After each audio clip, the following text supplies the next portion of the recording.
Anyways, if you want me to look back on what I said in my former video about the education system and everything, and why it's a complete waste of our taxpayer resources, which I have no problem putting in this underbar so that you can quickly find it. But you know, the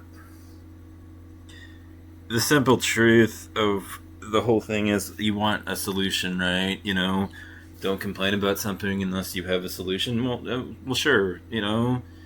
I can give you rhetoric, about what I would argue that we do instead. I suppose I say that we remove the system, root and stem, that we have at hand because it is preparing children for a future that no longer exists. As I stated, most of America's children will never even see the inside of a factory, much less work inside one.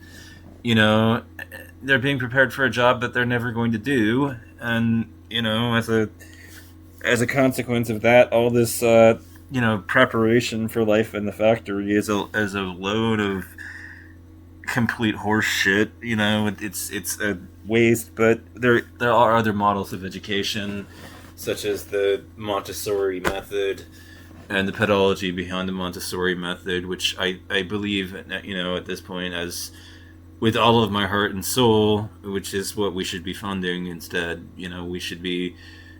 We should be gutting Prussian schools and replacing them with Montessori schools at taxpayer expense.